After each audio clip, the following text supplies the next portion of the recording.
Bonjour, c'est Marie-Ève Plamondon de Marie-Ève Plamondon Communication. Donc, j'aide les entrepreneurs, les PME à faire leur stratégie web pour essayer de trouver plus de clients sans passer tout votre temps à vous vendre.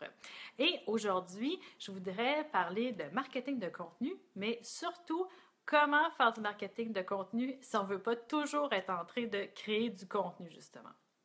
Et là, vous pouvez vous dire, OK, c'est pas contradictoire. Le marketing de contenu, je pensais que c'était justement d'écrire des articles de blog, les publier et donc de toujours avoir du matériel qu'on publie sur notre blog. Des guides PDF et tout ça.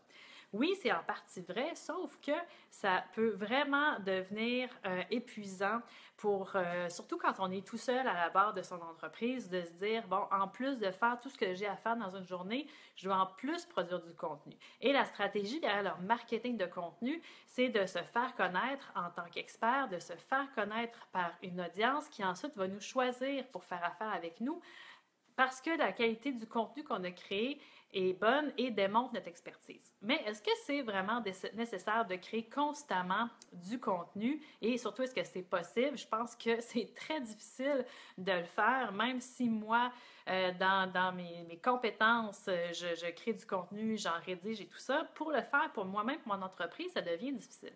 Donc, qu'est-ce que je voudrais vous proposer, c'est d'avoir une stratégie qui inclut en anglais, on appelle ça curation. Je ne sais pas comment est-ce qu'on peut traduire ça. Donc, un partage et une diffusion de contenus qui vont être produits par d'autres.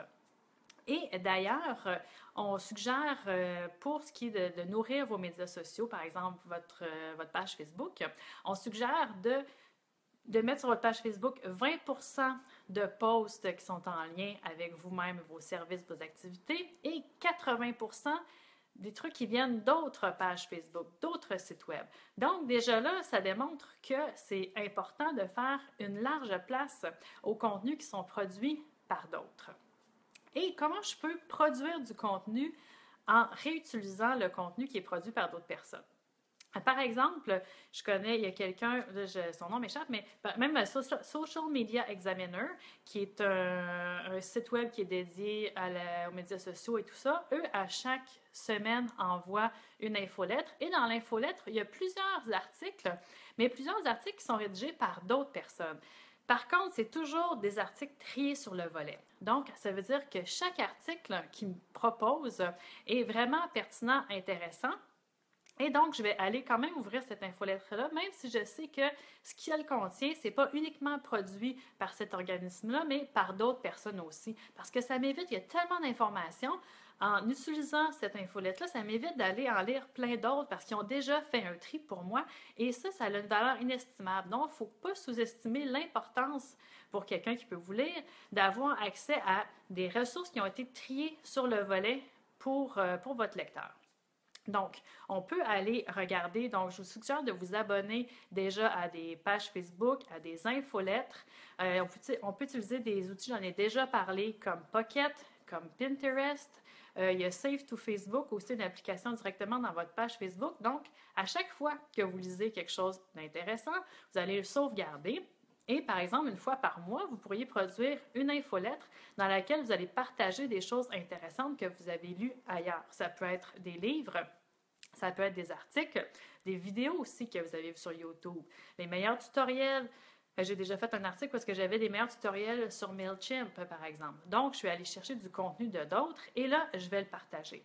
Donc, quand on veut avoir une stratégie de partage de contenu, il faut essayer de penser justement qui vont être nos sources. Ensuite aussi, de voir comment on va partager, allô Micheline, comment on va partager ce contenu-là.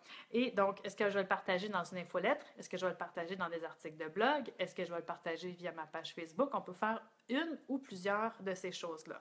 Et il faut être très sélectif. Donc, on va choisir les sources les plus intéressantes et les plus pertinentes dans notre domaine pour vraiment démontrer justement que notre valeur ajoutée, c'est de partager du contenu et seulement du contenu qui va être super intéressant. Et aussi, quand on fait des listes, par exemple, d'articles sur un sujet, on peut se permettre d'introduire certains de nos articles qu'on a déjà écrits.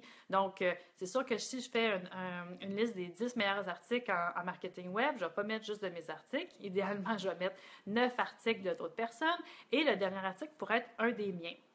Et je peux aussi intégrer un call to action dans une pièce de contenu comme ça, même si je partage le contenu de d'autres personnes. Je peux dire à la personne, abonne-toi à mon infolette si tu ne veux pas manquer mes prochains partages de ressources. Et aussi, si on fait un article où est-ce qu'on va partager, par exemple, 10 articles sur un sujet, je vous recommande fortement d'ajouter 2, 3, même 4 lignes de contenu sous chaque article parce que je veux mettre une petite mise en contexte. Comment cet article-là va aider la personne? Donc, je veux vraiment susciter sa curiosité pour qu'elle aille le consulter et là, qu'elle se dise, ah oui, c'est vraiment un article pertinent que cette personne-là me partager. Donc, des petites stratégies pour vous aider à réutiliser le contenu produit par d'autres personnes pour vous mettre en valeur finalement et alléger un petit peu votre tâche dans ce qui est la production de contenu marketing. Donc, voilà, ça fait le tour pour aujourd'hui. J'espère que ça va vous aider. Si vous avez des questions, des commentaires, suggestions, ne vous gênez pas. Et s'il y en a qui sont intéressés à en savoir plus sur les infolettes et les courriels, il y a un groupe Facebook juste pour ça, infolettres et courriels de feu. Vous pouvez faire une petite recherche dans Facebook et vous joindre au groupe. Voilà, bonne semaine. Bye bye.